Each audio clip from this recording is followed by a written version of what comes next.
മങ്കിയും സുഹൃത്തുക്കളും സ്വർണ മാമ്പഴത്തിന്റെ കഥ. ഒരു കാലത്ത് ഒരു മനോഹരമായ കാടിൽ ഒരു വലിയ മാമ്പഴമരം ഉണ്ടായിരുന്നു.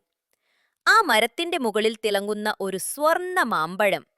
കാടിലെ എല്ലാ മൃഗങ്ങൾക്കും ആ മാമ്പഴം കിട്ടണമെന്നായിരുന്നു ആഗ്രഹം. ആദ്യമെത്തിയതു ചെറുകുരങ്ങൻ. അവൻ മുകളിൽ നോക്കി പറഞ്ഞു, "അയ്യോ, മാമ്പഴം വളരെ ഉയരത്തിലാണ്. ഞാൻ ഒറ്റയ്ക്ക് എങ്ങനെ എടുക്കും?" അപ്പോൾ പറന്നു വന്നത് പച്ച തത്ത. "ഞാൻ പറന്നു കൊണ്ടുവരാം" എന്ന് പറഞ്ഞ് മാമ്പഴത്തിനടുത്തേക്ക് പറന്നു. പക്ഷേ മാമ്പഴം വളരെ വലുതും ഭാരമുള്ളതുമായിരുന്നു. തത്ത ശ്രമിച്ചെങ്കിലും പറത്തിക്കൊണ്ടുപോകാൻ കഴിഞ്ഞില്ല. അടുത്തത് ശ്രമിച്ചത് സുന്ദരമായ മുയൽക്കുഞ്ഞ്.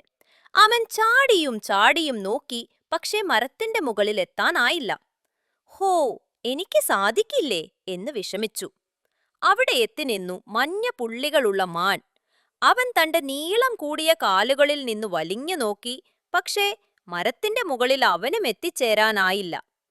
പിന്നീട് എത്തിയതു വലിയ ആന. "എനിക്ക് വലിയ തുമ്പിയുണ്ട്, ഞാൻ ശ്രമിക്കാം" എന്ന് പറഞ്ഞ് ആന തന്റെ തുമ്പി കൈ നീട്ടി മാമ്പഴം പിടിക്കാൻ നോക്കി. എന്നാൽ അതും മതിയായില്ല. എല്ലാവരും നിരാശപ്പെട്ടു. അപ്പോൾ ചെറുകുരങ്ങൻ പറഞ്ഞു, "സുഹൃത്തുക്കളെ, നമ്മൾ ഒറ്റയ്ക്കൊന്നും ചെയ്യാൻ പറ്റില്ല. നമുക്ക് കൂട്ടായി പ്രവർത്തിച്ചാൽ മാത്രം വിജയിക്കാം." ആദ്യം ആലോചിച്ചു, പിന്നെ എല്ലാവരും സമ്മതിച്ചു. ആന താഴെ ഉറച്ചു നിന്നു. ആനയുടെ മേൽ മാൻ, അവന്റെ മേൽ ചെറുകുരങ്ങൻ. അവരെല്ലാം ചേർന്ന് ഒരു വലിയ ഗോപുരം പോലെ. തത്ത മുകളിലിരുന്ന് എല്ലാവർക്കും പ്രോത്സാഹനം നൽകി. അങ്ങനെ ചെറുകുരങ്ങൻ അവസാനം സ്വർണ മാമ്പഴം കൊയ്യി. എല്ലാവരും ആഹ്ലാദിച്ചു.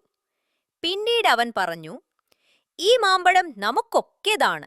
നാം ഒന്നിച്ചാണ് നേടിയത്. അതിനാൽ നാം പങ്കുവെച്ച് സന്തോഷത്തോടെ ഭക്ഷിക്കാം."